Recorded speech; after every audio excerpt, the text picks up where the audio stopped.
मेरे प्यारे दोस्तों, आप सभी को नमस्कार। अगर आप उड़ नहीं सकते हैं तो दौड़िए। अगर आप दौड़ नहीं सकते हैं तो चलिए। अगर आप चल नहीं सकते हैं तो रेंगिए, पर आगे बढ़ते रहिए। कभी कभी लोग मंजिल के नजदीक पहुंच करके वहां से वापस लौट आते हैं। आपके पास कितना भी समस्या बड़ी क्यों न आ जाए, आपको डगमगाना नहीं चाहिए। मेरे प्यारे दोस्तों, आप अपने मंजिल पाने के लिए उड़ रहे हैं और मौसम खराब हो गया और आप उड़ नहीं पा रहे हैं तो दौड़ना चालू कर दीजिए। अगर आप दौड़ नहीं पाते हैं तो चलना शुरू कर दीजिए। अगर आप चल नहीं पाते हैं तो रेंगना शुरू कर दीजिए। पर आप कभी पीछे मुड़कर मत देखिए, लौटकर मत आइए। मेरे प्यारे दोस्तों, इतना रास्ता तय हो गया है, कुछ और बाकी है। यह सोच करके आप आगे बढ़ते रहिए। अगर आपको अपने मंजिल तक पहुंचने के लिए कोई योजना में बदलाव करना पड़ता है तो बदल दीजिए, पर लौटिए मत। अगर पीछे से आप लौट गए तो आप खुद को क्या जवाब दीजिएगा? मेरे प्यारे दोस्तों, बीच लक्ष्य में से मत लौटिए, नहीं तो पूरा जीवन आप अपने को कोसते रहेंगे कि मैं बीच में क्यों छोड़ करके आ गया। अगर आपको सफलता नहीं भी मिलती है तो उतना कष्ट नहीं पहुंचाएगी जितना आप पीछे लौट के आते हैं। मेरे प्यारे दोस्तों, जो असफल होते हैं वही एक दिन सफल भी होते हैं। ध्यान दीजिए मेरे दोस्तों कि अगर असफलता को असफलता से जोड़ दिया जाए तो इसका रिजल्ट होता है सफलता। अगर आप असफलता से डरेंगे तो आप जीवन में कभी सफल नहीं हो पाएंगे।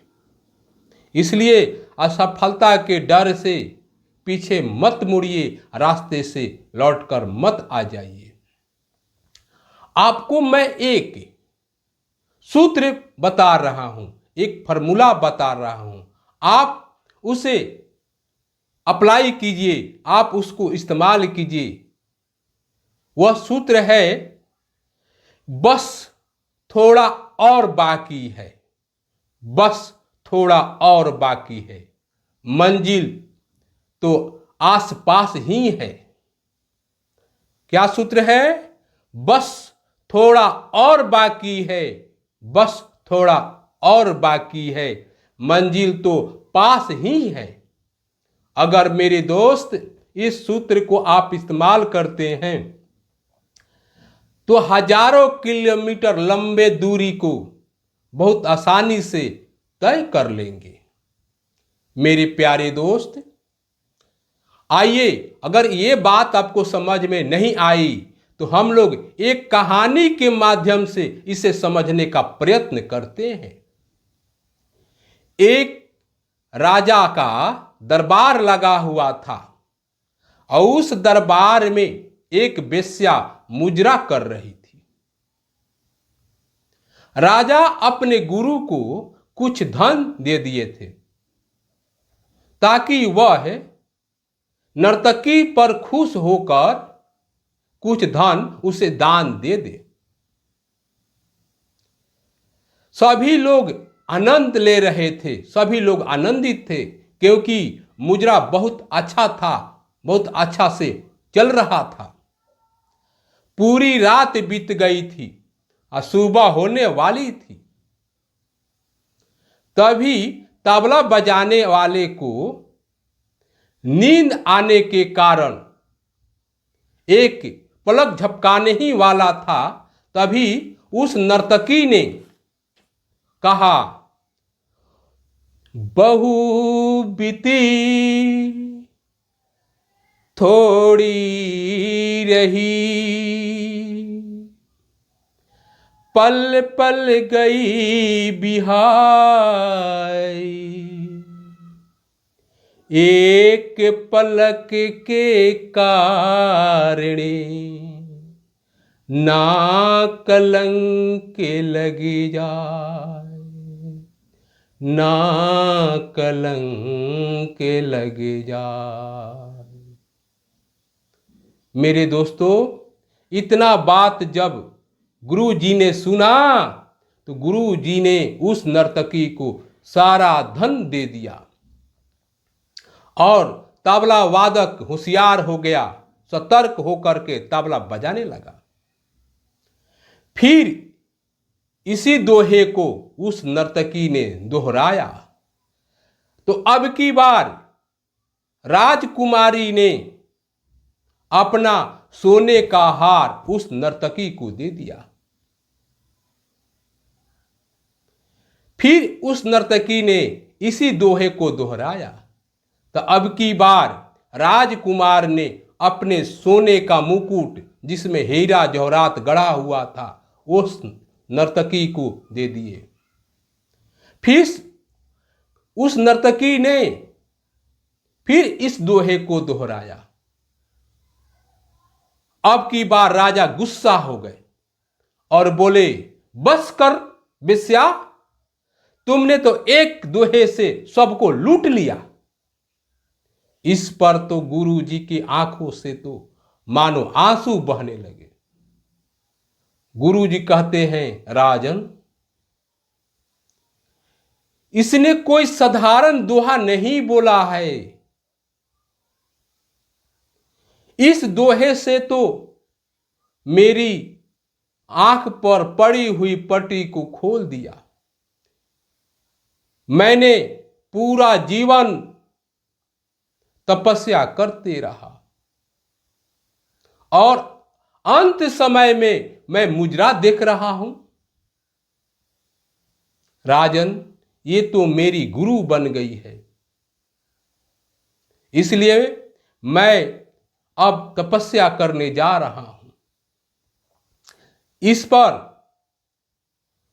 राजकुमारी ने कहा, पिताजी, आप मेरी शादी नहीं कर रहे थे तो मैं एक नौकर के साथ भागने वाली थी। अंत समय में इस नर्तकी ने इस दोहे को सुनाया और मैं इस दोहे को सुन करके अपना विचार बदल दिया कि मेरा इतना समय बीत गया है, अब थोड़ा सा समय बाकी है, अब कुछ ही दिनों में मेरी तो शादी हो ही जाएगी, तो मैं भाग करके अपने कुल को क्यों कलंकित करूं। पिताजी, मैंने यही सोचा कि अब थोड़ा सा समय बाकी है पूरा और भाग करके कुल को कलंकित नहीं करूं, और मैं भागना छोड़ दिया। इस पर राजकुमार कहता है, पिताजी, आप मुझे राजा नहीं बना रहे थे तो मैं आपको हत्या करने का योजना बना लिया था। मैं आपको हत्या करने ही वाले थे। तब तक इस नर्तकी ने इस दोहे को दोहराया। मैं सोचने लगा कि इतना समय बीत गया, कुछ समय के लिए, आज नहीं तो कल राजा तो मुझी को बनना है, तो मैं अपने पिता की हत्या करके पूरे जीवन के लिए कलंक क्यों ले लूं। इस पर नर्तकी कहती है कि राजन, मेरे दोहे को सुन करके सभी लोग बदल गए, पर मैं नहीं बदली। अब से मैं गलत कामों को छोड़ दिया, आज से अच्छे काम करते रहेंगे। तो मेरे प्यारे दोस्तों, उस नर्तकी के दोहे से सभी ने का विचार में बदलाव आ गया। आइए इस दोहे को अर्थ को समझने की कोशिश करते हैं। बहु बीती थोड़ी रही, पल पल गई बिहाय, एक पलक के कारणे ना कलंक लग जाए। इसका अर्थ हुआ कि बहुत समय तो बीत गया है, थोड़ा सा समय बाकी है, उसमें भी पल पल बीत रहा है। अगर हम कोई काम कर रहे हैं, अगर यहां से थोड़े समय के लिए भाग जाते हैं तो पूरे जीवन के लिए कलंक लग जाएगा। तो मेरे प्यारे दोस्तों, इस बात को हमेशा ध्यान रखें, ये 2 सूत्र याद रखा जाए। बस थोड़ा और बाकी है, बस थोड़ा और बाकी है, मंजिल तो पास ही है। और दूसरा सूत्र यह है कि बहु बीती थोड़ी बाकी, पल पल गई बिहाय, एक पलक के कारणे ना कलंक लग जाए। ये दोनों सूत्र को हम लोग स्मरण करें, अपने कामों में प्रयोग करें, और हमको लोग सफलता की तरफ हमेशा आगे बढ़ते रहेंगे। तो मिलते हैं फिर अगले वीडियो में, तब तक के लिए जय हिंद।